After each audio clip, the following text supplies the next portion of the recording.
Je suis Anne Pioz, psychothérapeute et je vous accompagne à retrouver une relation sereine et intuitive avec votre alimentation.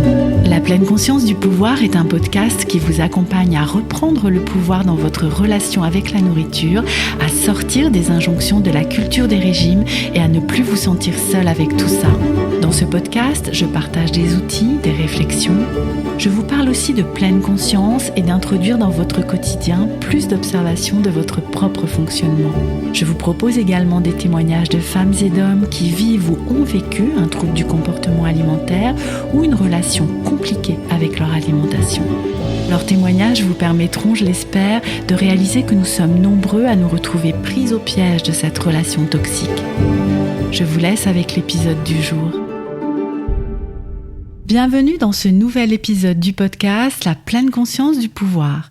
Aujourd'hui, je reçois Alice Hussonnois, diététicienne comportementaliste spécialisée dans l'accompagnement des troubles des conduites alimentaires et de l'image corporelle.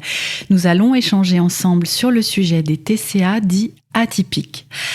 Alice exerce à Paris, dans le 15e arrondissement, ainsi qu'en visio. Elle est également l'auteure du podcast Les Mangeuses Libres, auquel j'ai eu la joie de participer cet été. Bonjour Alice, comment souhaites-tu compléter cette présentation ? Bonjour Anne, je te remercie de m'accueillir sur ton podcast, c'est un vrai plaisir parce que je l'aime beaucoup. Déjà, je l'écoute, je t'en prie. Et non, mais la présentation, elle me va. Je dirais effectivement que, alors je suis spécialisée dans le comportement alimentaire de façon assez large, effectivement dans la relation au corps, à l'image corporelle. Et puis, du coup, oui, dans les troubles alimentaires dits diagnostiqués, l'anorexie, la boulimie, l'hyperphagie boulimique, et aussi dans effectivement ce qu'on appelle les relations troublées à l'alimentation, les TCA atypiques, en fait toute personne qui aurait une difficulté dans ses conduites alimentaires, dans le rapport à son corps. Tu vois, parfois on va parler effectivement de compulsion, d'alimentation émotionnelle, de passif, de régime, d'effet yo-yo, du poids. Et donc c'est pas forcément, en tout cas on pose pas toujours le mot trouble alimentaire dessus, mais en tout cas c'est des personnes que j'accompagne pour aller vers un mieux-être dans leur rapport à l'alimentation et à leur corps. C'est-à-dire que au départ, peut-être elles se rendent pas compte que le problème il est là en fait dans la relation avec l'alimentation. Hein. Enfin, on va y venir, on va détailler tout ça, mais en fait elles arrivent avec une demande X ou Y, peut-être autour du poids par exemple, ou de stopper un comportement qui ne leur va plus. Mais voilà, finalement en creusant, tu arrives à cette piste-là autour du comportement alimentaire, de la relation avec l'alimentation. Hein. Ouais, c'est ça. Alors, donc, ce thème qu'on avait envie d'aborder ensemble aujourd'hui, celui des TCA dits atypiques ou subcliniques ou encore l'alimentation troublée, même si j'ai conscience que c'est très vaste, est-ce que tu pourrais déjà nous éclairer un peu plus ? Qu'est-ce que ça veut dire ? Pourquoi atypique ? Pourquoi relation troublée ? Pourquoi subclinique ? Le terme de TCA atypique ou TCA sous-clinique ou subclinique, il définit en fait des comportements alimentaires qui ont quand même beaucoup de similitudes avec les troubles du comportement alimentaire qu'on connaît. Donc je vais prendre l'exemple de l'anorexie mentale qui a des critères diagnostiques assez clairs, assez encadrés, voilà, qu'on peut connaître, la peur de grossir, la restriction assez forte au niveau de l'alimentation. Et en fait, un TCA atypique, ça va venir être des conduites alimentaires similaires. Donc, on a par exemple l'anorexie atypique qui existe, mais cette personne-là qui souffre d'anorexie atypique, elle va pas regrouper quand même tous les critères diagnostiques de l'anorexie mentale. Mais il y a énormément de similitudes dans les mécanismes psycho-comportementaux, en fait. Et puis, les répercussions sur les sphères de vie sont quand même plus ou moins proches, mais très souvent, les comportements d'un TCA atypique sont moins fréquents et ou entraînent moins de conséquences sur le poids. Par exemple, dans l'anorexie atypique, on peut retrouver les mêmes conduites alimentaires restrictives, la même peur intense de grossir, sans forcément qu'il y ait un poids dit en dessous de la norme staturo-pondérale, une dénutrition très marquée, etc. Pareil pour la boulimie atypique, en fait, c'est les mêmes comportements, donc des compulsions, des crises alimentaires compensé par des comportements comme les vomissements, mais de façon beaucoup moins fréquente. Ça va être des vomissements ponctuels, donc parfois 2-3 fois par mois, ce qui peut déjà entraîner des conséquences sur la santé, donc c'est non négligeable. Mais voilà, ça va être effectivement des symptômes de moindre fréquence ou de moindre intensité, ou effectivement des critères manquants dans les TCA classiques. Oui, ou des symptômes qui peuvent passer inaperçus, parce que je pense à la relation troublée de type restrictive, où on va peut-être même avoir un encouragement à contrôler cette alimentation, tu vois, à faire attention avec les guillemets, à mentaliser l'alimentation.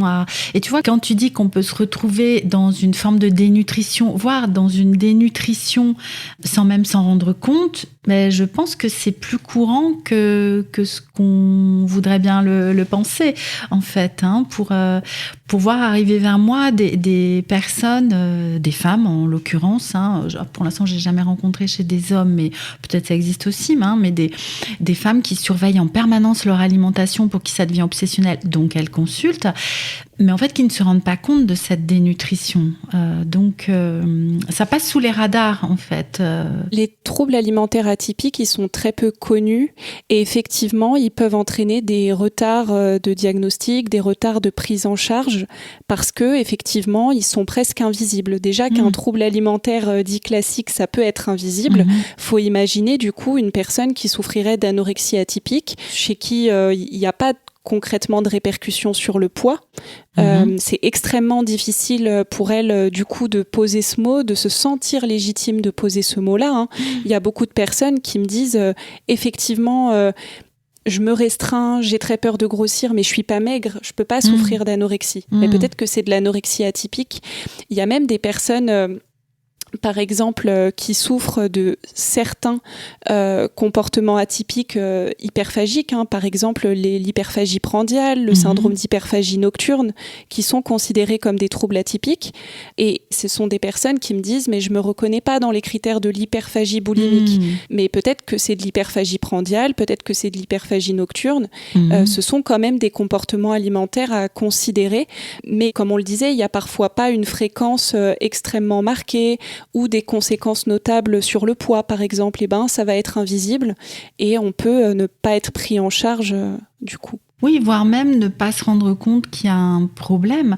Parce que j'entends qu'il peut y avoir, tu le disais, des personnes qui se rendent bien compte qu'il y a quelque chose qui ne va pas, en fait. Et qui cherchent, du coup, qui vont voir les critères diagnostiques, qui se disent, oui, j'ai un problème de relation avec mon alimentation, peut-être que je souffre d'un trouble du comportement alimentaire.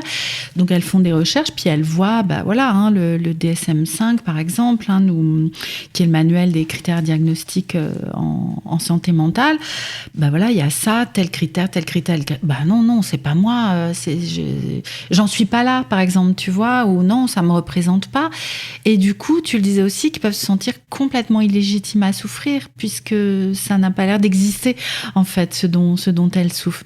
Donc, il y a ces personnes-là. Et puis, il y a celles qui ne se rendent même pas compte. Cela dit, remarque, si elles ne s'en rendent pas compte, il n'y a peut-être pas de problème. Si elles n'en souffrent pas, tu vois. Ouais. Oui. Ce serait effectivement encore un autre sujet hyper intéressant. C'est est-ce que ma conduite alimentaire est un problème si j'en souffre pas ? Ce serait hyper intéressant d'en parler parce que c'est vrai qu'il y a plein de personnes qui sont encore parfois dans ces phases d'hyper-contrôle, de restriction, comme on appelle la lune de miel, mais qui n'en souffrent pas encore ou qui n'en souffrent pas du tout, même depuis des années. Donc ce serait un vrai débat de se demander est-ce qu'il faut changer ou pas ce comportement. Mais c'est vrai que, comme tu le disais, Anne, dans le cas des TCA atypiques, parfois, la personne, effectivement, sous-estime du coup l'importance en fait et l'impact que ça peut avoir. Elle se dit, juste, j'arrive pas à tenir mon régime, j'ai pas de volonté, j'ai aucun contrôle sur ce que je mange. J'aimerais bien faire attention à ce que je mange, mais ça dérape, etc. Mais en fait, parfois, c'est un peu plus que ça. C'est pas uniquement des régimes à répétition. Parfois, il y a des vrais symptômes cohérents, concordants concordants avec ceux de l'anorexie mentale. Ça occupe une énorme place, mais simplement, effectivement, la personne n'est pas en sous-poids. J'ai même eu des personnes, en fait, qui ont essayé de l'évoquer, ce sujet-là, avec leur médecin. Et il y a eu un rejet total, en fait, non, vous avez encore vos règles, vous pouvez pas souffrir d'anorexie. Vous avez un poids normal, vous pouvez pas souffrir d'anorexie. Et oui, ce qui rejoint vraiment les croyances, les idées reçues, en fait, sur ces maladies, où il faudrait qu'il y ait ceci, cela. Nous en avons parlé avec Florence du compte Je n'ai plus mes règles dans un épisode précédent sur ce critère d'aménorrhée autour du diagnostic de l'anorexie. Et si vous ne l'avez pas encore écouté, je vous encourage vraiment à aller écouter Florence dans l'épisode 85. Il y a très peu d'épisodes par rapport à celui que vous écoutez aujourd'hui, et voilà, où nous avons creusé ce sujet-là. Mais oui, ça parle de cette méconnaissance. Bon, après, c'est vrai que les médecins ne peuvent pas, surtout les généralistes, ne peuvent pas connaître tous les critères de toutes les maladies qui existent, bien sûr. Mais voilà, je suis avec des personnes qui arrivent jusqu'à toi, à qui on a enlevé la légitimité finalement à souffrir. Mais bon, elles arrivent quand même jusqu'à toi. Donc, carrément. Et oui. Carrément. C'est le plus important, de pouvoir trouver quelqu'un, en tout cas, à qui on peut en parler librement, sans se sentir jugé. Mais tu vois, Anne, je rebondis quand tu disais tout à l'heure que effectivement, parfois, ces personnes-là, elles vont se dire, il y a pas d'urgence quelque part à être prise en charge. Je suis peut-être pas légitime de me faire aider. En fait, ce qu'on sait aujourd'hui sur l'anorexie atypique, notamment, j'ai les chiffres pour celle-ci, il y a à peu près 30 à 40% des personnes qui souffrent d'anorexie atypique qui ont un risque de déboucher sur de l'anorexie mentale pure, en fait. Donc, c'est pas anodin. Effectivement, c'est pas anodin dans l'évolution que ça peut avoir aussi. En fait, un comportement alimentaire, il n'est pas figé dans le temps, il est évolutif. Parfois, il peut l'être. Et effectivement, on peut au départ souffrir d'une forme atypique d'un trouble alimentaire et que ça débouche en fait sur un trouble alimentaire dit d'intensité classique. Oui, et puis si on reste sur cette anorexie atypique, je suis en train de me dire que souffrir de dénutrition, même si elle est modérée pendant des mois, des années, j'imagine qu'à long terme, pour l'organisme, c'est quand même pas terrible, quoi.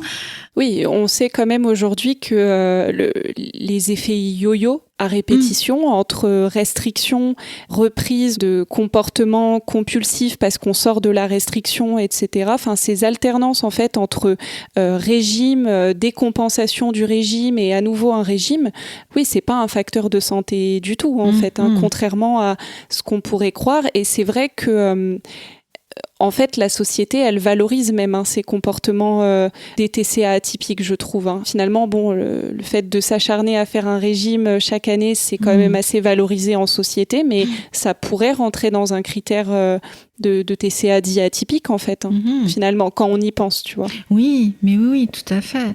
D'où la question, mais que nous n'allons pas forcément creuser aujourd'hui, de est-ce que finalement, la majorité d'entre nous n'aurait pas une alimentation troublée ?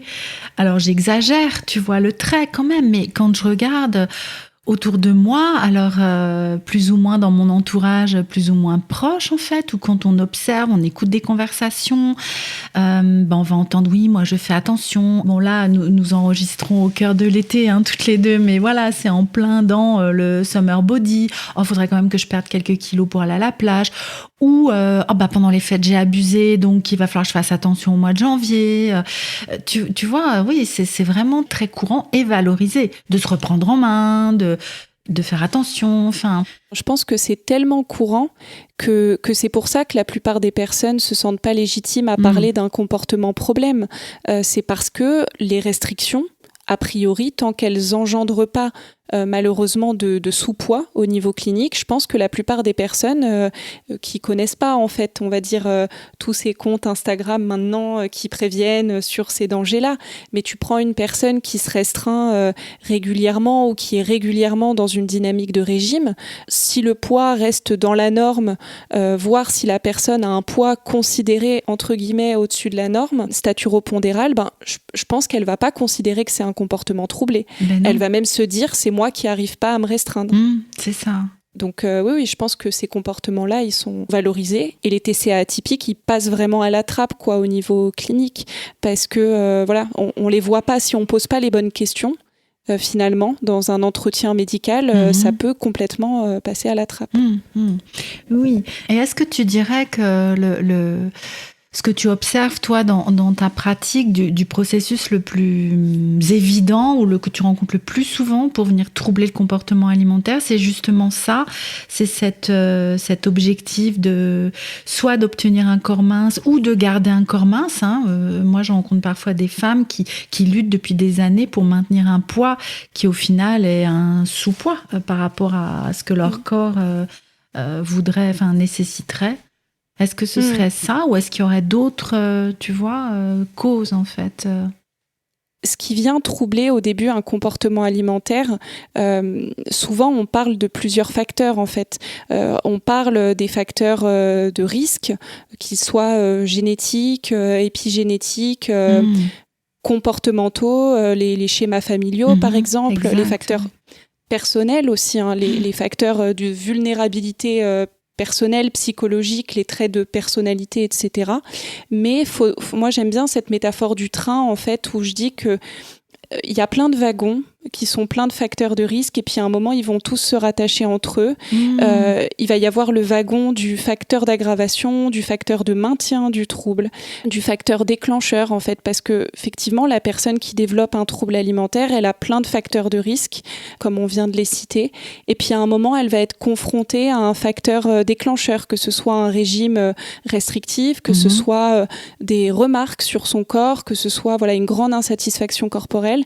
Je pense que limite, ça demanderait un épisode à lui seul, mais des remarques sur son corps ou sur le corps des autres, c'est-à-dire, admettons que je suis une personne qui n'a jamais eu de remarques sur mon corps, mais j'ai ma sœur qui a toujours reçu des remarques grossophobes, je peux avoir peur en fait que ça m'arrive et développer moi-même la peur de grossir alors même que je ne suis pas grosse, que je ne vis pas ça, mais parce que je le vois sur quelqu'un d'autre, sur ma mère, sur ma sœur, sur une amie, etc. Donc en tout cas, je vais être confrontée à un moment à un facteur déclencheur, un ou des facteurs déclencheurs qui s'additionnent à mes facteurs de risque prédisposants.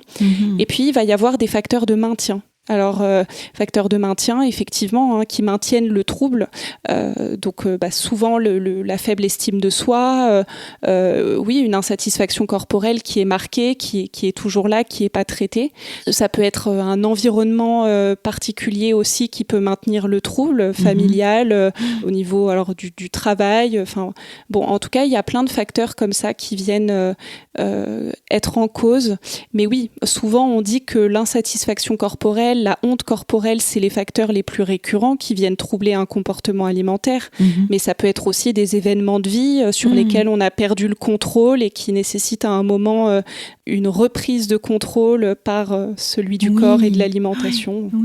Oui, finalement, ce que tu nous décris, c'est exactement le même train avec les mêmes wagons que les troubles diagnostiqués, finalement. Oui, complètement. Et on pourrait se demander qu'est-ce qui va faire la différence ? Exact. Je précise que les TCA atypiques sont assez peu étudiés.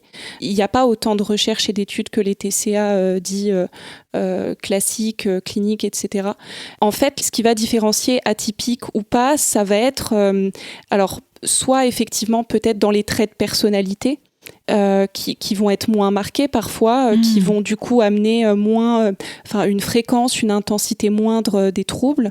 Ça va être à un moment donné dans les facteurs prédisposants de la personne, peut-être quelque chose qui va être de moindre intensité. On peut supposer un perfectionnisme moins marqué, donc en tout cas, ça, c'est ce qu'on peut supposer, qui pourrait expliquer qu'à un moment, une personne va effectivement rentrer dans un TCA atypique sans pour autant reproduire de façon extrêmement marquée les comportements.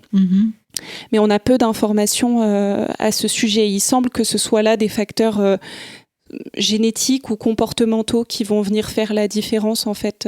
Oui. Je repense à ce que tu disais tout à l'heure dans les facteurs de risque, autour aussi de la famille, de l'éducation et ou de la stigmatisation autour de la silhouette, dans quelque chose, et nous l'entendons souvent dans les témoignages ici sur le podcast, et je peux l'entendre aussi dans ma pratique, où peut y avoir comme une espèce de bain en fait autour de ça, autour de l'injonction à la minceur ou de l'interdiction de la grosseur, des formes, que ce soit dans l'éducation ou dans le sport, on l'a entendu aussi dans certains témoignages, l'injonction à garder un corps mince.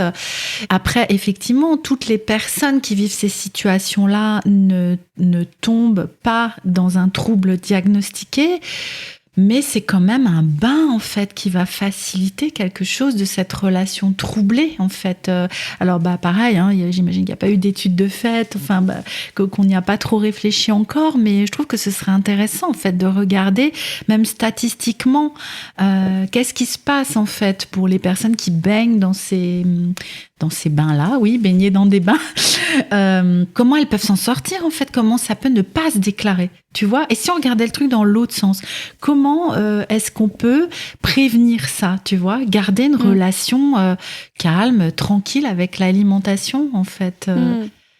Mais bon, peut-être je pars un peu loin là, mais... Non, mais en fait, t'as raison. C'est vrai qu'on parle beaucoup des facteurs de risque. Du coup, on en parlait ensemble de ce qui risque de développer un trouble alimentaire. Mais c'est vrai que dans l'autre sens, on pourrait essayer de prévenir et plutôt d'informer sur ce qui pourrait éviter un trouble alimentaire. Parce que je reprends ma métaphore du train. Il y a des facteurs prédisposants. Par contre, si on n'est pas confronté à des facteurs de risque dans l'instant présent, par exemple, pas de régime restrictif, amincissant, amaigrissant, pas de faible estime de soi à un moment, on peut avoir les facteurs génétiques, on peut avoir les facteurs comportementaux sans développer du coup le trouble, vu qu'il n'y a pas tous les wagons du train qui se rattachent. Donc bien sûr que la prévention, elle aurait un sens indépendamment des facteurs génétiques.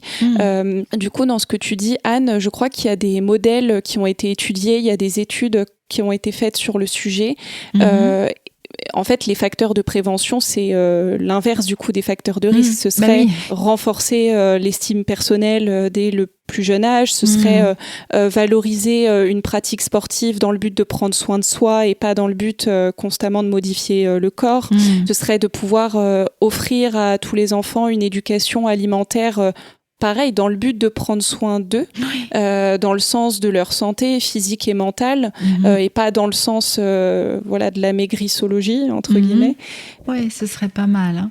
Alors, les personnes donc, qui arrivent vers toi avec ces questionnements autour de leur relation avec l'alimentation, j'en parlais un petit peu au début, mais est-ce que tu pourrais nous, même s'il doit y avoir autant de cas que de personnes, mais par quelle porte d'entrée elles arrivent en fait? Tu sais, celles qui, tu le disais tout à l'heure, n'ont pas forcément conscience qu'il y a une relation troublée et où petit à petit votre travail va les amener à comprendre que le problème est là. Tu as une idée ou des exemples des portes d'entrée de ce qui les amène en consultation chez toi? Déjà, en sachant que moi, je parle beaucoup de rapport à l'alimentation et de rapport au corps sur mes réseaux sociaux. Et sur ton site internet aussi. Ouais, sur mon site, sur mon podcast, sur ma page Instagram. Donc, souvent, quand je suis en consultation et que je reçois une nouvelle personne, elle me dit, je ne sais pas quel mot poser sur ce que je vis, mais moi je me suis reconnue dans un de vos posts, dans un de vos podcasts, dans un de vos articles. Alors parfois du coup elles vont mettre un mot, on en avait un peu parlé toutes les deux sur le podcast qu'on a fait ensemble, mais moi on me parle pas mal parfois de compulsion sous le coup du stress, sous le coup de la colère, où ça peut être je fais que prendre du poids et j'arrive pas à me restreindre. Donc au début leur problématique c'est ça. Et puis petit à petit, on va effectivement être amené à se dire ok, et si le problème c'était pas le manque de contrôle et le manque de volonté, mais que c'était plutôt en fait cette envie constante de retourner dans le régime alors même qu'il fonctionne pas, et si votre problématique c'était pas une restriction cognitive hyper forte, Et donc des effets yo-yo en fait qui en découlent. Mais oui, au début souvent la problématique c'est j'arrive pas à gérer mon poids, j'arrive pas à manger correctement, j'arrive pas à m'arrêter de manger, j'arrive pas à écouter ma satiété, etc. Et c'est normal, j'ai envie de dire, c'est ce on leur fait aussi beaucoup penser que c'est des comportements problème, dans le sens c'est leur faute en fait. On dit aux gens oui c'est facile, il suffirait de suivre un régime, de respecter les règles alimentaires, etc.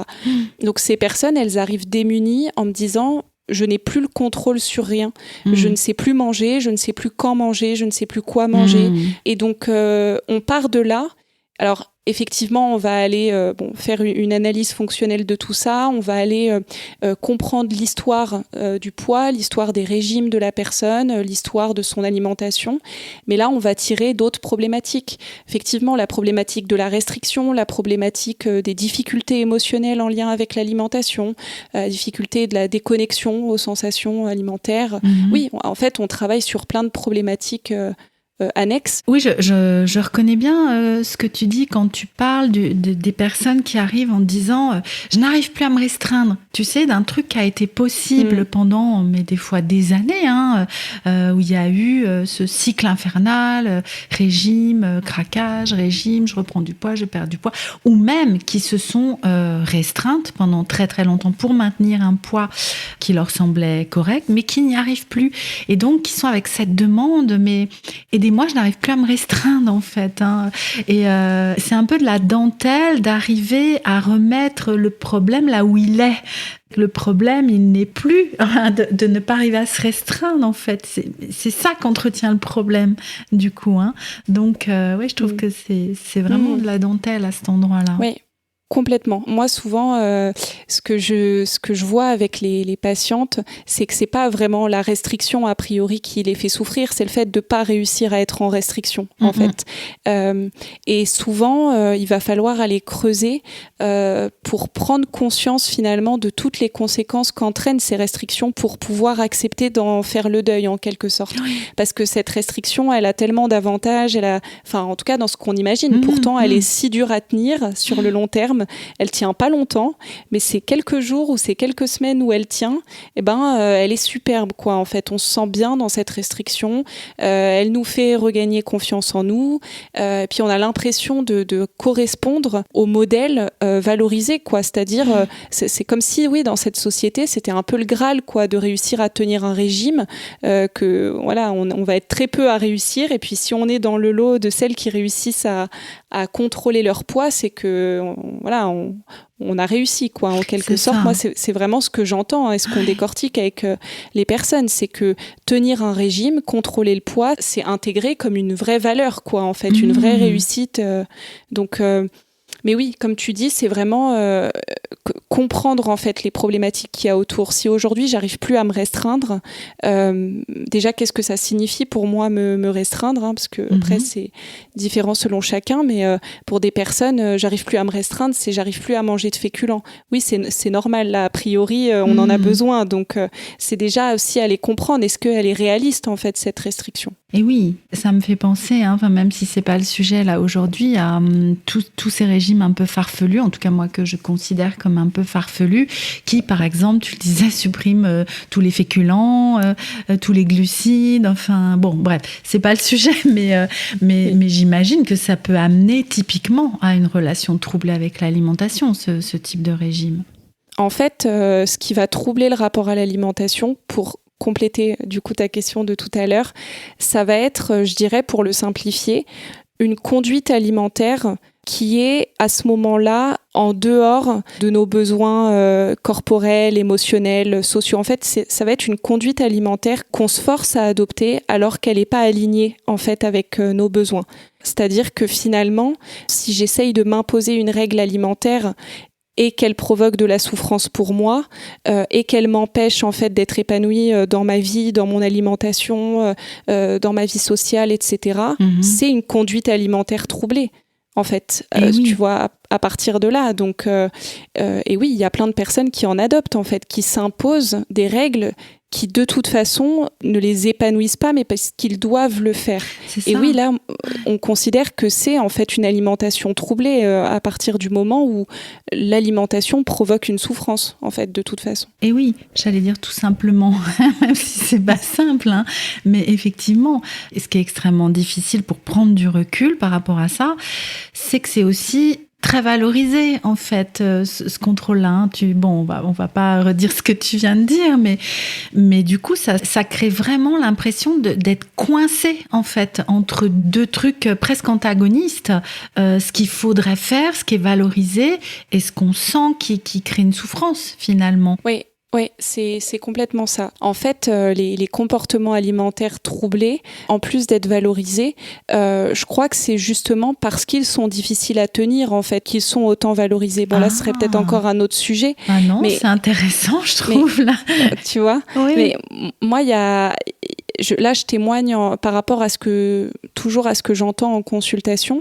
Moi, j'ai déjà des personnes qui m'ont dit, en fait, je me sens fière quelque part de réussir à tenir une restriction là où la plupart des gens n'arrivent pas à la tenir. Mais oui. En fait, c'est quelque chose qui est tellement vu comme en fait un truc à réussir à faire, mais que finalement personne n'arrive à faire, et c'est normal. La plupart des régimes sont voués à l'échec parce qu'ils sont pas réalistes et tenables. Mais finalement, pour la personne qui arrive à un moment à le tenir, il y a un vrai regain de confiance en soi, sentiment de maîtrise, d'efficacité personnelle. Tout à fait. Et oui, aux yeux des autres, c'est valorisé. Voilà, perdre du poids, c'est valorisé. Faire du sport à outrance, c'est valorisé. Oui, c'est vraiment, j'entends finalement la même chose que dans ce deuil à faire pour les personnes qui souffrent d'anorexie, de quelque chose où elles pouvaient en quelque sorte se sentir en réussite et qu'elles doivent lâcher. Oui. En fait, je pense que la meilleure façon vraiment de définir une alimentation troublée, c'est une alimentation déjà qu'on doit tenir. Voilà, ça, moi, quand une personne me dit en consultation, j'arrive pas à tenir mon alimentation, ça m'interroge. Je me dis, mais on n'a pas besoin de la tenir, en fait. On mange tous les jours. On n'est pas censé avoir l'impression de tenir quelque chose. Oui. Et qui passe par la mentalisation, en fait, par quelque chose de réfléchi, qui n'est plus dans répondre à nos besoins physiques, émotionnels, comme tu le disais tout à l'heure, nos envies et nos besoins.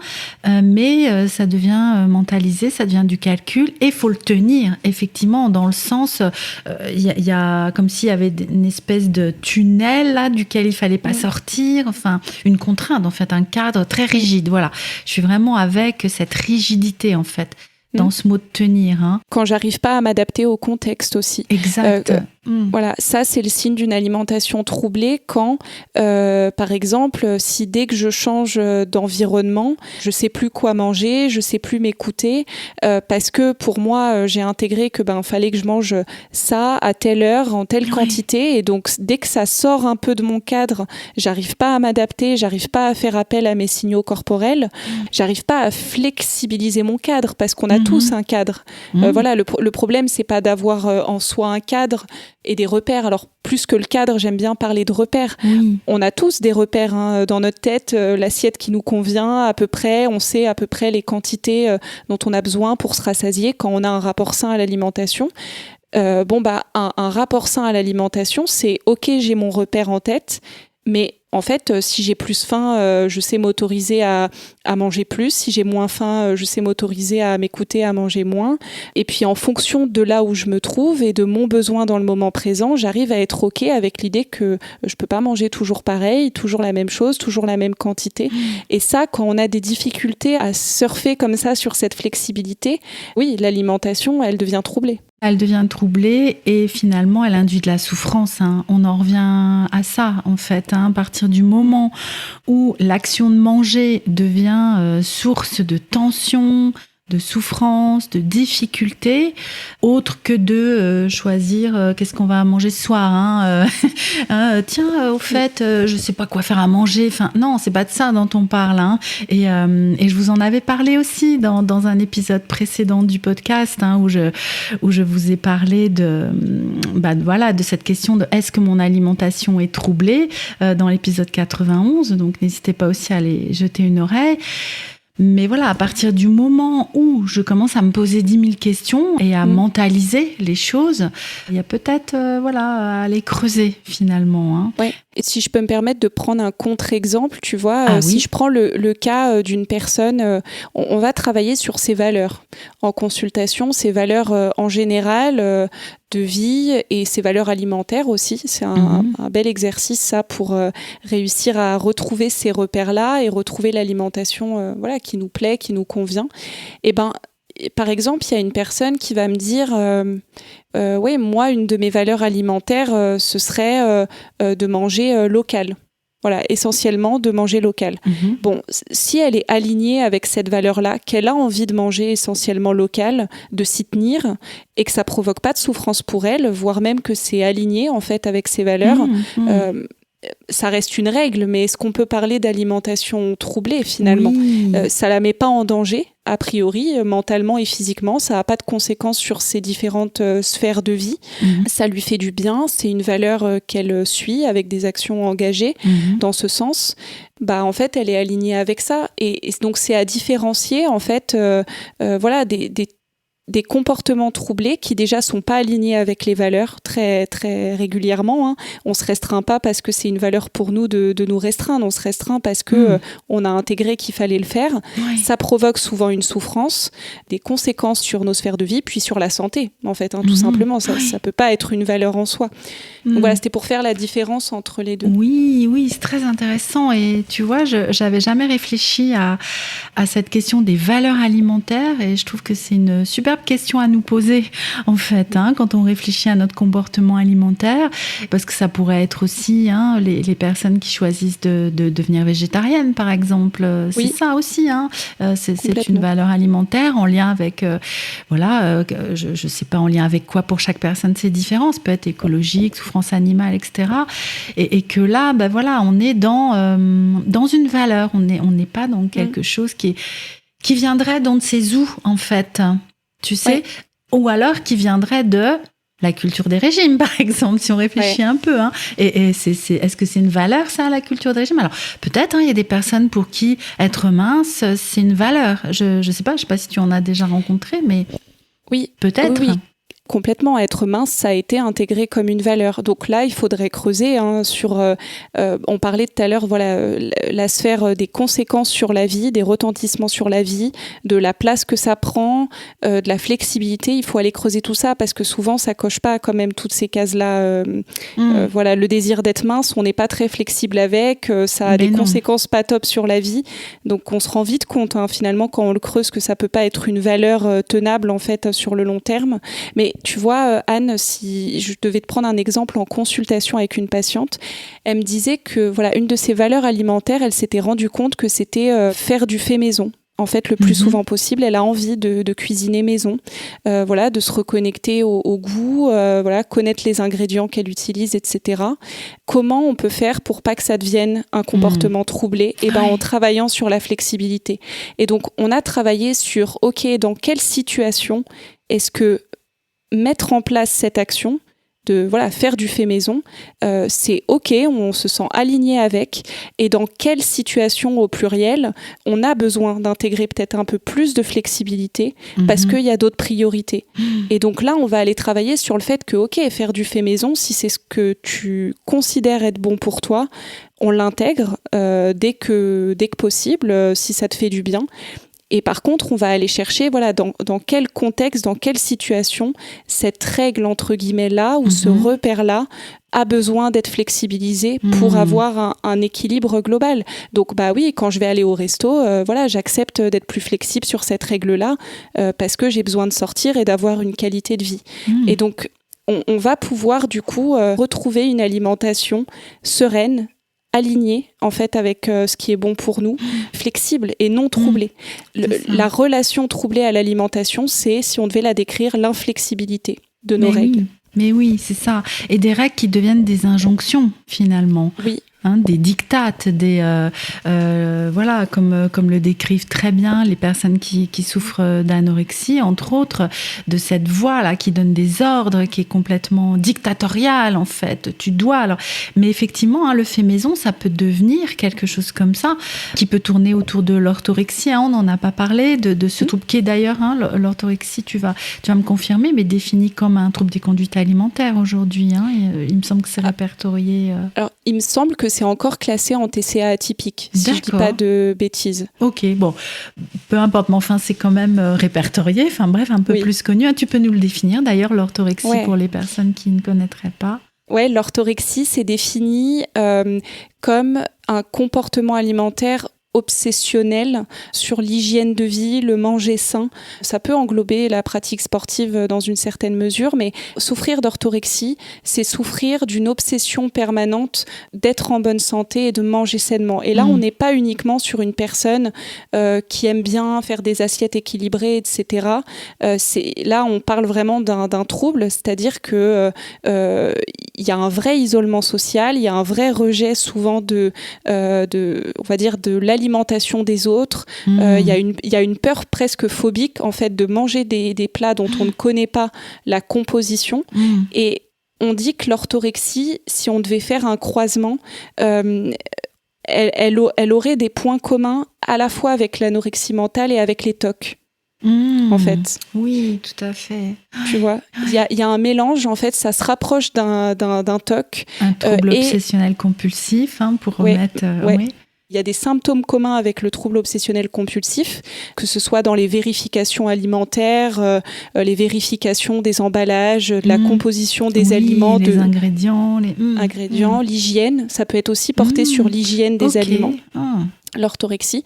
Et point commun avec l'anorexie dans la sphère de la restriction et du contrôle alimentaire et surtout de l'évitement de pas mal de catégories d'aliments du coup qui vont être enlevés. Mais par contre, l'orthorexie, c'est vraiment l'obsession du manger sain et a priori pas l'obsession de maigrir. Il n'y a pas forcément une envie de maigrir, d'ailleurs. Oui, c'est encore autre chose. Mais voilà, je reste avec cet exemple du fait maison, finalement. Mais tout comme, tu vois, je parlais du végétarisme, c'est ça, comme ça qu'on dit, des personnes végétariennes ou... Bon, là, il peut y avoir une inflexibilité, justement. Si je décide, pour des convictions, tu vois, des valeurs très profondes, de ne plus manger de viande, voire de ne plus manger de produits animaux, je vais être inflexible par rapport à cette règle. Oui. Mais à mon sens, ce n'est pas un trouble des conduites alimentaires. Donc, tu vois, est-ce qu'il y a des dérapages à cet endroit-là ? Encore que ce serait à vérifier parce qu'on retrouve pas mal de végétarisme chez les personnes qui souffrent d'anorexie ou d'orthorexie et pour qui ça va être donc des stratégies en fait d'évitement alimentaire. Donc, mais oui, sinon, bien sûr qu'il y a des personnes qui sont végétariennes qui n'ont pas de trouble alimentaire. Alors, moi, je dirais que ce qu'on va mesurer, c'est l'intention. Exact. Voilà, dans quelle intention est-ce que je mets cette alimentation en place et est-ce que je reprends toujours, moi j'ai un peu une carte mentale dans ma tête quand j'analyse un comportement, j'ai conséquences, un peu coût et moyen pour le faire et bénéfice, avantage, inconvénient en fait, ce que j'essaye de mesurer. La balance finalement, bénéfice-risque. Bénéfice-risque, coût, avantage et puis conséquences sur la vie de la personne et conséquences sur la santé mentale et physique. Donc le végétarisme, en fait, mais du coup, est-ce que la personne a développé les connaissances nutritionnelles adéquates pour pas risquer en fait de conséquences sur sa santé, pour combler si besoin le manque de protéines, vitamine B12, etc. Si c'est le cas, que c'est dans une intention alignée avec des valeurs bienveillantes, en fait, que ça n'a pas de conséquences pour elle sur sa santé physique, mentale, sur sa vie sociale. Est-ce que du coup c'est un problème ? Je dirais pas forcément. Et je reste avec ce que tu disais de l'intention en fait derrière, et que même si une personne végétarienne ne va pas devenir flexible, on lui fera pas manger de viande quoi, ou de poisson, enfin voilà, puisque c'est sa conviction en fait. Mais tu vois, c'est peut-être à rapprocher des convictions religieuses par exemple. Le jeûne du Ramadan, c'est pas le jeûne détox pour maigrir. Enfin, c'est l'intention, elle est différente en fait. Tu vois, je suis vraiment avec. Oh bah dis donc, cette conversation nous emmène loin.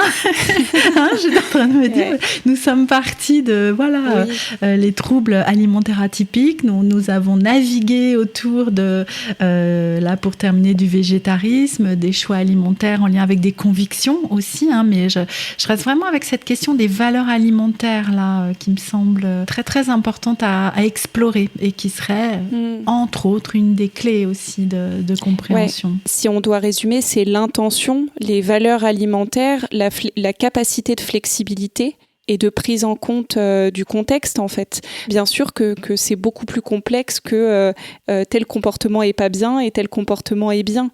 Ce serait trop simple si on pouvait classer comme ça en tant que thérapeute, mais non, il faut aller explorer les conséquences, les raisons pour lesquelles on met en place ce comportement, ce que ça nous apporte, est-ce qu'il est tenable à long terme sans avoir l'impression de le tenir, entre guillemets. Est-ce qu'il entraîne des conséquences en fait, et c'est ça qu'on cherche pour sortir d'une relation troublée à l'alimentation.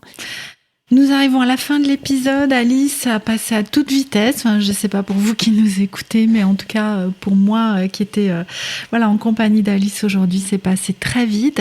Est-ce qu'il y aurait une dernière chose que tu souhaiterais partager avant qu'on ne se quitte ? Ouais, on a parlé des TCA atypiques. Alors si jamais certains de ces comportements vous parlent, si jamais vous vous sentez concerné par une souffrance liée à votre alimentation, que ce soit beaucoup d'angoisse, d'anxiété au niveau de l'alimentation, des cercles vicieux, de régime, etc., dont on a parlé, sentez-vous légitime d'en parler et en fait d'avoir accès à une thérapie ou à un soin, parce que vous ne souffrez pas moins qu'une personne qui a un TCA dit diagnostiqué, clinique. Pas du tout. Si pour vous manger n'est plus simple et source d'angoisse, ça peut être hyper important en fait de vous faire aider à ce sujet-là. Oui, tout à fait. Où est-ce qu'on peut te retrouver, Alice, si les personnes qui nous écoutent veulent te contacter ? Alors, sur ma page Instagram, Alice H diététicienne, où je parle tout le temps, on va dire régulièrement, du rapport à l'alimentation, du rapport au corps. Sur mon podcast Les Mangeuses Libres, sur mon site internet aussi, alicehdiététicienne.com. Nous mettrons tous ces liens dans la description de l'épisode et ainsi vous pourrez retrouver Alice très facilement. Je te remercie beaucoup Alice d'être venue sur la pleine conscience du pouvoir. J'ai trouvé cette conversation passionnante. Je suis certaine que nous aurons d'autres idées de thèmes à aborder ensemble. Pourquoi pas ? Je vous remercie toutes et tous de nous avoir écoutés. Je vous donne rendez-vous très bientôt pour un prochain épisode de la pleine conscience du pouvoir. N'hésitez pas, si cet épisode vous a plu, à le partager autour de vous. N'hésitez pas à nous laisser un avis, une note 5 étoiles sur Spotify ou Apple Podcast. Je vous le dis souvent, mais ça soutient énormément le podcast. Tu es d'accord avec moi, Alice, là-dessus ? Complètement, ça nous aide beaucoup. Oui, voilà.